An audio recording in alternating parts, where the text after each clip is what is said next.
Hello students, let's talk about respiration. मैंने respiration को three parts में डिवाइड कर दिया है।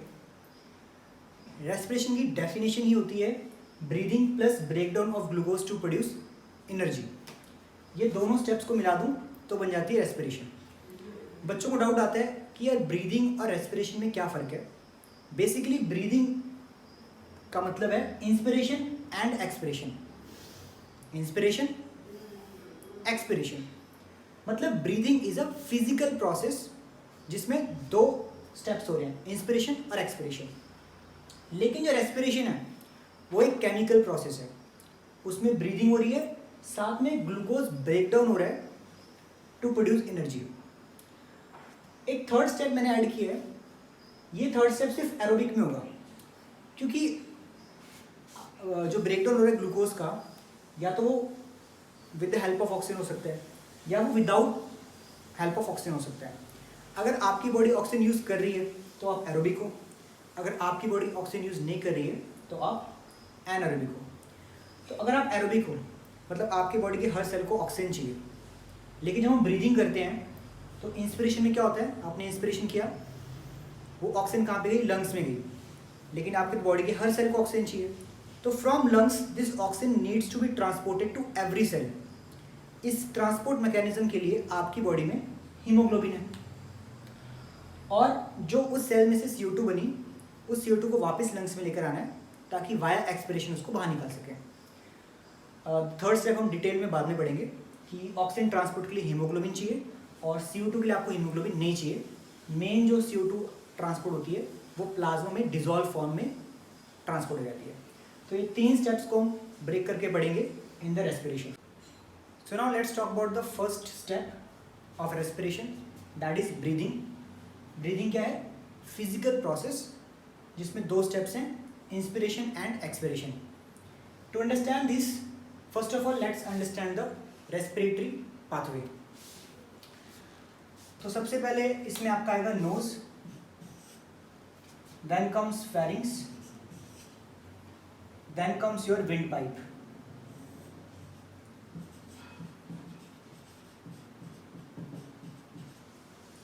Then trachea,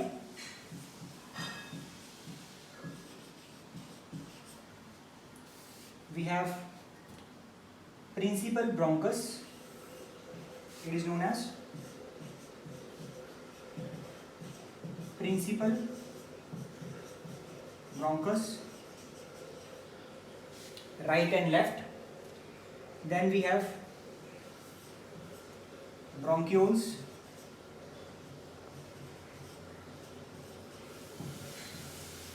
and at last we have alveoli.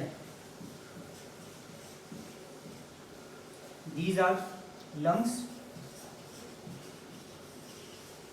and we have a diaphragm.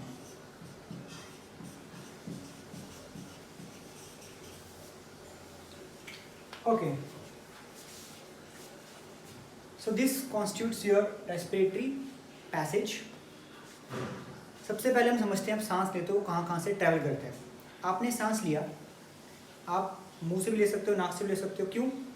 क्योंकि दोनों हमने डाइजेस्टिव सिस्टम में पढ़ा था कि आपका nose and mouth both are connected, और इस कनेक्शन को हम कहते हैं फेरिंग्स।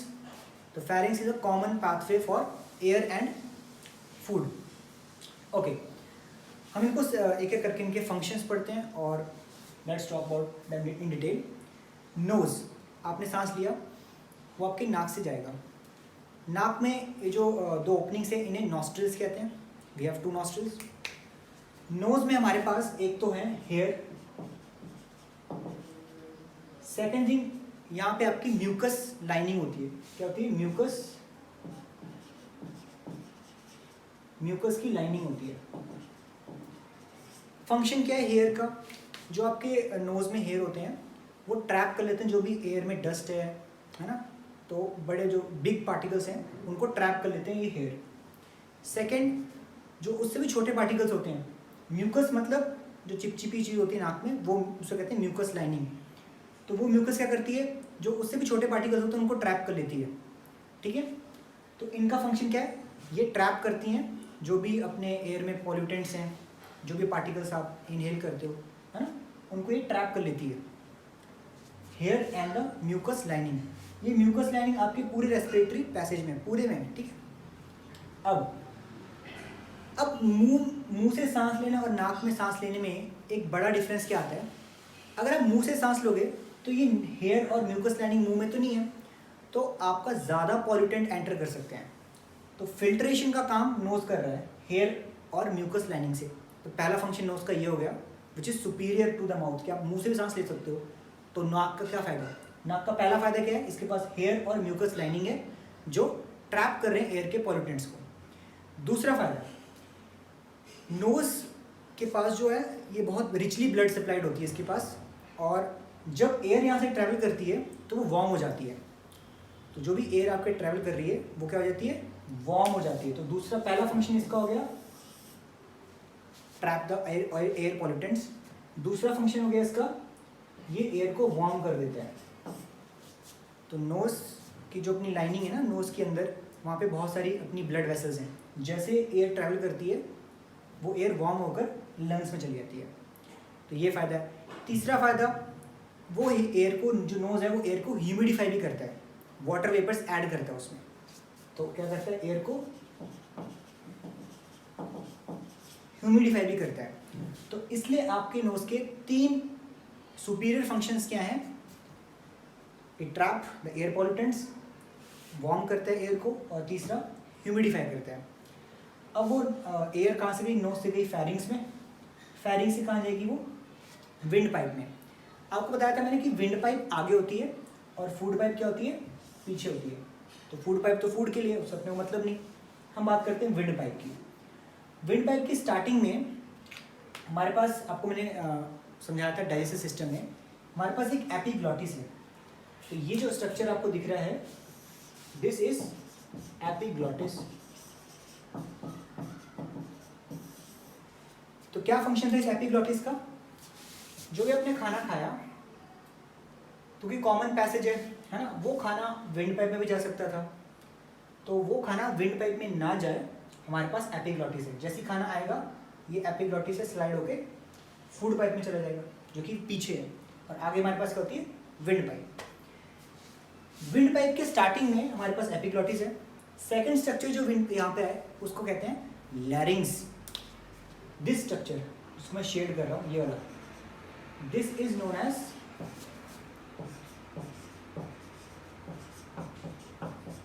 लैरिंग्स। और लैरिंग्स आपका होता है वॉइस बॉक्स, जहाँ से आप आवाज़ निकालते हो। तो लैरिंग्स हम कहते हैं वॉइस बॉक्स। इस लैरिंग्स में आपके वोकल कॉर्ड्स होते हैं, ठीक है। फिर this complete is wind pipe, और उसके नीचे हमारे पास क्या है, ट्रेकिया। अगर आप ध्यान से देखो, जो ट्रेकिया है हमारा, उसको मैंने इस तरह से, उस पर कार्टिलेज होते हैं बहुत सारे, और ये कार्टिलेज कैसे होते हैं, सी शेप होते हैं। मतलब अगर ये मेरा ट्रेकिया है, फॉर एग्जांपल एक ट्यूब है, ट्रेकिया मेरी है, तो इस पर कार्टिलेज लगे हुए हैं ऐसे, सी शेप के कार्टिलेज लगे हैं। मतलब आगे हैं कार्टिलेज, पीछे नहीं है। और इन कार्टिलेज का फंक्शन क्या होता है, इमेजिन एक क्या कहते हैं, एक ट्यूब है, ठीक है, एक गुब्बारा है फॉर एग्जांपल, ठीक है। रॉकेट बैलून देखा होगा आपने, रॉकेट बैलून होता है, ठीक है। आपने उसको फुलाया, वो फूल गया, आप उसमें से एयर सक करो तो चिपक जाएगा, वो कोलैप्स कर जाएगा।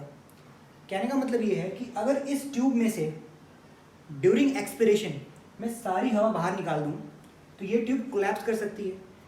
To prevent the trachea to collapse, हमारे पास क्या है, सी शेप कार्टिलेज है। सी शेप क्यों है, क्योंकि ये सिर्फ एंटीरियरली होती है, पोस्टीरियरली नहीं होती। तो ये सी शेप कार्टिलेज का फंक्शन क्या है, they prevent trachea to collapse during expiration. तो ये करती हैं, they prevent trachea to collapse, they prevent the collapse of trachea. Trachea के बाद हम पढ़ते हैं, वी हैव 2 मेन ब्रोंकस, इन्हें कहते हैं principal bronchus, these 2 right and left, because we have 2 lungs, तो दोनों के अपने अपने ब्रोंकस हो गए, ठीक है। ब्रोंकस जो है फर्दर डिवाइड करते हैं, जैसे ट्री की ब्रांचेस होती हैं वैसे इस ब्रोंकस की ब्रांचेस हो जाती हैं। तो इस ब्रोंकस के पहले 3 पार्ट हुए, राइट वाले के, लेफ्ट वाले के 2 पार्ट होते हैं, फिर वो 3 आगे फर्दर डिवाइड करते रहते हैं, है ना। हर सेगमेंट में ब्रोंकस डिवाइड करते करते उन्हें ब्रोंक्यूल्स कहते हैं। इस तरीके से आपके ब्रोंकस की 17 टाइम्स डिवीजन होती है, जैसे 1 से 2, 2 से 4, 4 से 8, इस तरह से डिवाइड होते रहते हैं, 17 टाइम्स डिवाइड होते हैं। जो लास्ट डिवीजन होती है, जो लास्ट पार्ट होता है, उसे कहते हैं alveoli. Alveoli are balloon like sacs. तो ये बैलून जैसे आपको ना, बैलून जैसे इस तरह से, तो इन्हें हम कहते हैं एल्वुलाई। एल्वुलाई को हम डिटेल में पढ़ेंगे। बिफोर दैट, लंग्स के जो this portion is called thorax. Thorax में इसे थॉरेसिक कैविटी भी कहते हैं। तो थॉरेक्स में आपके पास लंग्स हैं, और लेफ्ट लंग के पास हमारे पास यहाँ पे एक जगह होती है, वहाँ पे आपका हार्ट होगा, ठीक है। इसी थॉरेसिक कैविटी में सबसे नीचे हमारे पास क्या है, डायाफ्राम है, ठीक है। डायाफ्राम क्या करता है, जब आप सांस लेते हो तो डायाफ्राम मूव्स डाउनवर्ड, ठीक है, और thoracic cavity moves upward and outward, ताकि इसका एरिया बढ़ सके, लंग्स का, लंग्स एक्सपैंड कर सके। तो during inspiration diaphragm moves downward, thoracic cavity moves upward and outward, ताकि वॉल्यूम बढ़ा सके और ज़्यादा एयर एंटर कर सके। During expiration diaphragm moves upward, ताकि इसको एम्प्टी कर सके हम लंग्स को, और जो thoracic cavity it moves downward and inwards. So ये आपका बेसिक पाथवे था। हम इसमें एल्वुलाई को डिटेल में पढ़ेंगे, ठीक है। इन एल्वुलाई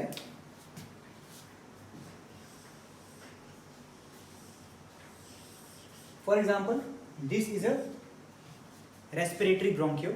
जो लास्ट पार्ट होता है ब्रोंकियल का, उसको रेस्पिरेटरी ब्रोंकियल कहते हैं, और उसके बाद वो डिवाइड कर जाती है एल्वुलर सैक में, ठीक है। तो इस एक को कहते हैं एल्वुलाई। अब एल्वुलाई कैसे हैं, अच्छा हम ध्यान देखें, हमने पूरे रेस्पिरेटरी पैसेज में क्या पढ़ा, हमने पढ़ा यार म्यूकस की लाइनिंग है, साथ में रेस्पिरेटरी पैसेज के पास सीलिया भी होते हैं। आपने जैसे विलाई पढ़ते हो, अपने इंटेस्टाइन में विलाई होती है ना, फिंगर लाइक प्रोजेक्शन, वैसे ही हमारे पास क्या है, सीलिया होते हैं, ठीक है, जो मूव करते हैं म्यूकस को। जैसे पूरे रेस्पिरेटरी पैसेज में मतलब यहाँ पे एक सेल है, मतलब क्यूबॉइडल एपिथेलियम है फॉर एग्जांपल ये, तो इसके ऊपर क्या लगा हुआ है, इसके ऊपर आपके सीलिया लगे हुए हैं। सीलिया क्या करते हैं, ये मूव करते हैं म्यूकस को। म्यूकस ने ट्रैप करना है पोल्यूटेंट को, और ये सीलिया उस म्यूकस को मूव करते हैं, ठीक है। वो म्यूकस या तो आपके डाइजेस्टिव सिस्टम में चला जाएगा, या वो बाहर निकल जाएगा, जो जुकाम होता है तो बाहर निकलता है ना, दैट इज वो वाला। ओके, हम बात करते हैं एल्वुलाई की। एल्वुलाई की खास बात क्या है, एल्वुलाई सिंगल लेयर की होती है, मतलब इसमें जो सेल्स की लेयर है, सिंगल लेयर ऑफ सेल्स हैं। और एल्वुलाई के साथ में क्या है हमारे पास, यहाँ पर है कैपिलरीज, तो यहाँ से आपकी कैपिलरी जाएगी। खास बात क्या है, कैपिलरी क्या होती है, हम आगे सर्कुलेटरी सिस्टम में पढ़ेंगे। कैपिलरी भी सिंगल सेल की बनी होती है, मतलब इनकी जो थिकनेस है ना, कैपिलरी की थिकनेस भी सिंगल सेल की है, और एल्वुलाई की थिकनेस भी सिंगल सेल की है। अब आप सोचोगे यार why single cell, single cell की थिकनेस इसलिए है ताकि यहाँ से एक्सचेंज हो सके। क्या एक्सचेंज करना है हमें, जब हम इंस्पिरेशन करें तो जो हमने एयर अंदर ली है उसमें ऑक्सीजन है 21% ऑक्सीजन, वो ऑक्सीजन कहाँ जाएगी, आपके कैपिलरीज में। तो यहाँ से ऑक्सीजन कहाँ एंटर करेगी, तो ऑक्सीजन जो है वो एल्वुलाई से एंटर कर जाएगी किसमें, कैपिलरीज में, और ये कैपिलरीज फिर अल्टीमेटली पल्मोनरी वेन बनाएंगी, और वो कहाँ जाएंगी, फिर हार्ट में जाएंगी। ये पल्मोनरी वेन, जो हार्ट वाला कंसेप्ट हम डिटेल में पढ़ेंगे जब हम सर्कुलेटरी सिस्टम पढ़ेंगे। ओके, खास बात क्या है, ड्यूरिंग इंस्पिरेशन गैसेस एक्सचेंज होता है, ड्यूरिंग एक्सपिरेशन कोई गैस एक्सचेंज नहीं होता। मतलब कि जब ड्यूरिंग इंस्पिरेशन आप सांस लेते हो तो ऑक्सीजन एल्वुलाई से कहाँ एंटर कर जाती है, कैपिलरी में, ये क्या है, कैपिलरीज। और उसी टाइम पे CO2 जो कि आपके ब्लड में थी, वो कैपिलरी से कहाँ चली जाती है, एल्वुलाई में। मतलब ड्यूरिंग इंस्पिरेशन ऑक्सीजन एल्वोलाई से कैपिलरी में गई और ड्यूरिंग इंस्पिरेशन ही CO2 कैपिलरी से आपके एल्वोलाई में आ गई और ड्यूरिंग एक्सपिरेशन क्या होगा, ये जो CO2 है ये बाहर चली जाएगी बॉडी के और ये जो ऑक्सीजन है ये बाइंड कर जाएगी हीमोग्लोबिन के साथ और वो हीमोग्लोबिन इस ऑक्सीजन को कहाँ ले जाएगा, हार्ट पे, और हार्ट इसको पूरी बॉडी में। तो ये फंक्शन होता है। तो एल्वोलाई का फंक्शन क्या था कि एल्वोलाई जो है सरफेस एरिया इंक्रीज करती हैं आपके लंग्स का। अगर हम सारे एल्वोलाई का सरफेस एरिया ऐड कर दें तो वो होता है 80 मीटर स्क्वायर। ठीक है, सारे एल्वोलाई का एरिया अगर आप ऐड कर दो तो 80 मीटर स्क्वायर है। तो एल्वोलाई क्या प्रोवाइड कर रहा है, it provide a surface area for gaseous exchange. जैसे स्टोमेटा कर रहा था gaseous exchange in plants, same काम गैशियस एक्सचेंज के लिए आपको सरफेस एरिया चाहिए, वो कौन प्रोवाइड कर रहा है, वो प्रोवाइड कर रहा है alveoli. So now let's talk about the second step, that is the breakdown of glucose to produce energy. So ये आपका सेल है, इसमें साइटोप्लाज्म है और एक माइटोकॉन्ड्रिया। ओके, ग्लूकोज एंटर किया सेल के साइटोप्लाज्म में, तो ग्लूकोज सेल के अंदर एंटर करता है और ये ग्लूकोज ब्रेकडाउन कर जाता है पायरूवेट में। किसमें, पायरूवेट में। ग्लूकोज एक 6 कार्बन मॉलिक्यूल है और ये ब्रेकडाउन किसमें कर गया, 3 carbon molecule, that is a pyruvate. इस स्टेप को कहते हैं ग्लाइकोलाइसिस। क्या कहते हैं स्टेप को, this step is known as glycolysis. Remember, चाहे ऑर्गेनिज्म एरोबिक हो या एनएरोबिक हो, ये स्टेप यूनिवर्सल है, मतलब ये हर किसी ऑर्गेनिज्म में होगा। मुझे बताओ इस स्टेप में कोई भी ऑक्सीजन यूज हुआ नहीं हुआ, मतलब कि ग्लूकोज से पायरूवेट का ब्रेकडाउन, इस स्टेप में कोई ऑक्सीजन यूज नहीं होती, इसे कहते हैं ग्लाइकोलाइसिस। ये एरोबिक एनएरोबिक दोनों में होती है और ये कहाँ पे होती है, साइटोप्लाज्म में होती है। इसके बाद जो पायरूवेट का फेट है वो अलग अलग हो जाता है, एरोबिक में अलग, एनएरोबिक में अलग। हम पहले बात कर लेते हैं एरोबिक की। एरोबिक में क्या होता है, ये जो पायरूवेट है ये एंटर कर जाता है माइटोकॉन्ड्रिया में। माइटोकॉन्ड्रिया के अंदर बहुत सारे रेस्पिरेटरी एंजाइम्स हैं, ठीक है, उनके थ्रू मतलब बहुत सी केमिकल कॉम्प्लेक्स प्रोसेस है जिसको ऑक्सीडेटिव फॉस्फोराइलेशन कहते हैं, तो वो आपको अभी पढ़नी नहीं है। मतलब होता क्या, अल्टीमेटली ये पायरूवेट जब एंटर करता है माइटोकॉन्ड्रिया के अंदर, ये फर्दर ब्रेकडाउन होते होते लास्ट में क्या बन जाता है, CO2 plus water plus energy.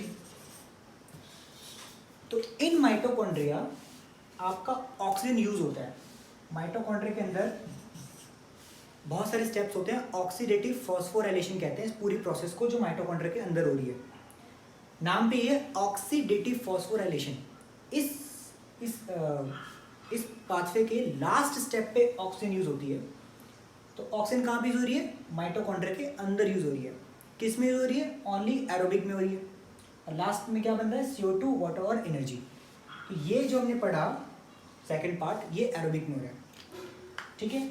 Anaerobic में कहाँ तक होगा, सिर्फ यहाँ तक, और पायरूवेट से कुछ और बनेगा वो साइटोप्लाज्म के अंदर ही बनेगा।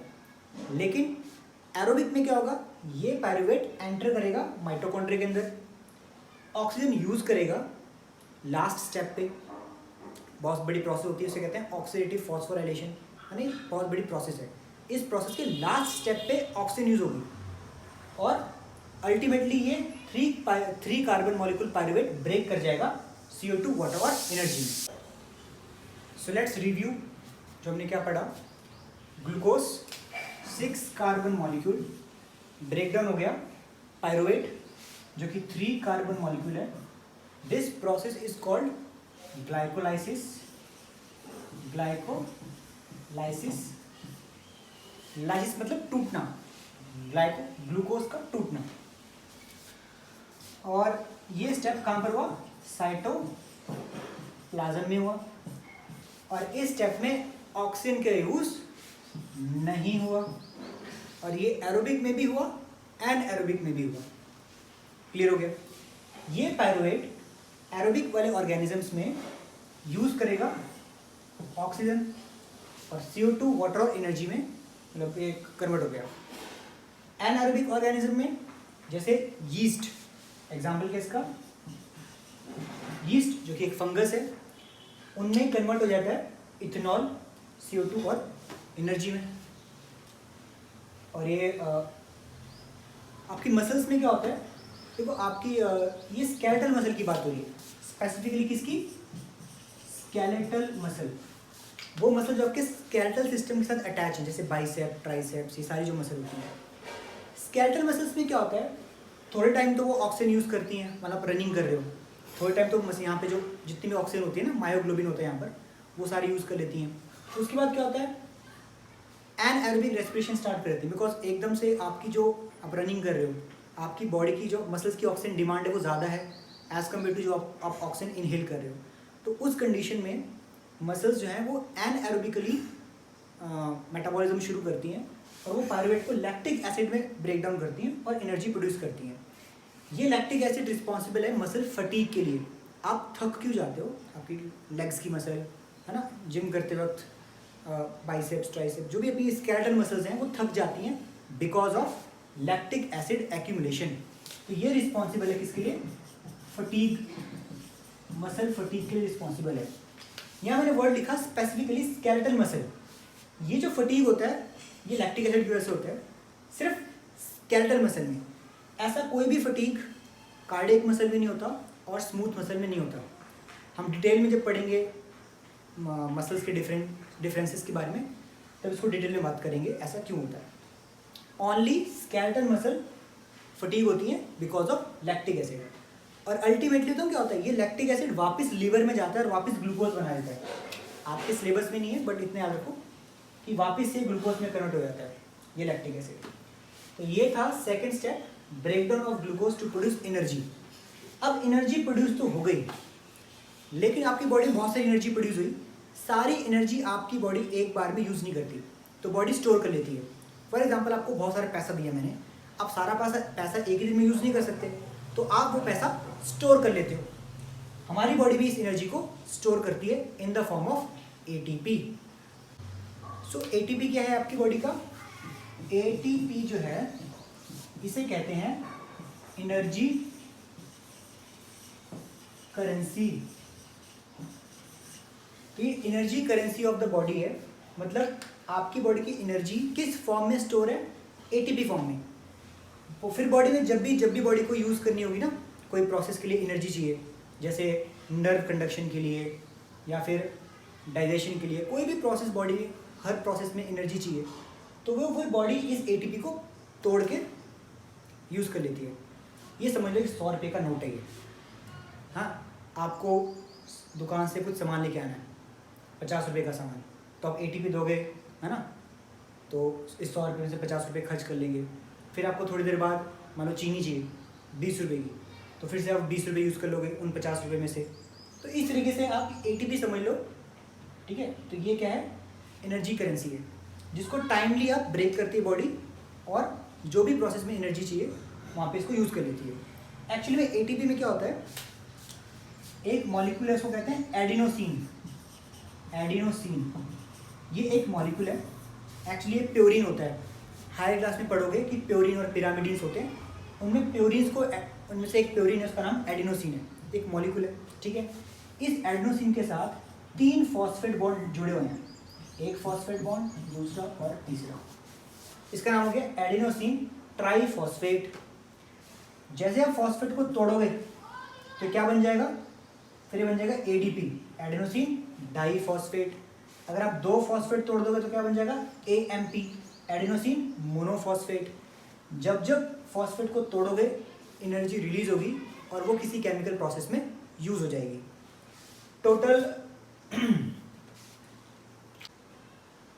30.5 kilo joule energy total produce होती है एक मॉलिक्यूल ऑफ ATP से, 30.5 किलो जूल पर मोल। तो जस्ट एक डाटा है। तो अब हम चलते हैं थर्ड स्टेप पे। In third step, that is transport of oxygen from lungs to tissues and transport of CO2 from tissues to lungs, ये जो प्रोसेस हम बात करते हैं कि ऑक्सीजन को लंग से लेकर टिश्यू के पास लेके जाना, ये मैंने आपको बताया सिर्फ एरोबिक में होगी ना, क्योंकि एरोबिक को चाहिए ऑक्सीजन, एनारोबिक में ऐसा कुछ नहीं होता। तो ये जो हम बात कर रहे हैं ट्रांसपोर्ट, हम यहाँ स्पेसिफिकली ह्यूमन रेस्पिरेशन की बात कर रहे हैं, प्लांट रेस्पिरेशन आपको बाद में समझाया जाएगा। तो transport of oxygen from lungs to tissue, transport of CO2 from tissues to lung, दोनों ही कंडीशंस में हीमोग्लोबिन भी यूज होगा और थोड़ी सी डिजोल्व फॉर्म भी, थोड़ी सी ऑक्सीजन घुल जाती है प्लाज्मा में, जैसे आपकी बॉडी में प्लाज्मा ब्लड में घुल जाती है, और जैसे आपकी बॉडी का ब्लड सेल के पास जाएगा थोड़ा बहुत वो यहाँ से यूज़ कर लेंगे। लेकिन जो ट्रांसपोर्ट है ऑक्सीजन की वो मेनली किससे होती है, हीमोग्लोबिन से होती है। तो मेन मैकेनिज्म क्या है, हीमोग्लोबिन, ठीक है। तो मेन मैकेनिज्म क्या है आपकी बॉडी में ट्रांसपोर्ट ऑफ ऑक्सीजन के लिए, हीमोग्लोबिन। 1 ग्राम हीमोग्लोबिन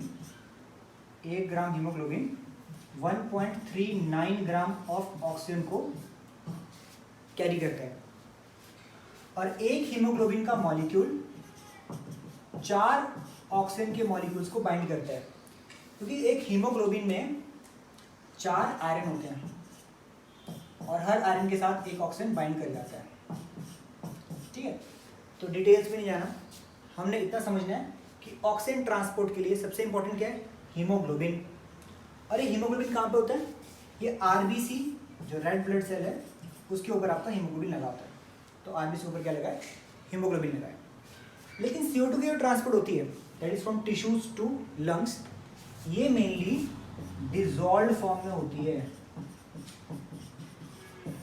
हीमोग्लोबिन से भी होती है अराउंड 20% से थोड़ा कम, बट 80% से ज़्यादा डिजॉल्व फॉर्म में होती है। मतलब हीमोग्लोबिन अगर नहीं भी होगा तब भी ऑक्सीजन आपकी ट्रांसपोर्ट हो जाएगी, उसके लिए हीमोग्लोबिन की ज़रूरत नहीं है रिलेटिवली। तो ये मेनली डिजॉल्व इन प्लाज्मा। अब प्लाज्मा और ब्लड में क्या फ़र्क होता है हम अगले लेक्चर में पढ़ेंगे, बड़ा इतने याद रखो।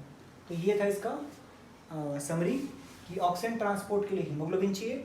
1 ग्राम हीमोग्लोबिन 1.39 ग्राम ऑक्सीजन लेके जाता है, एक molecule of haemoglobin 4 molecule oxygen लेके जाता है।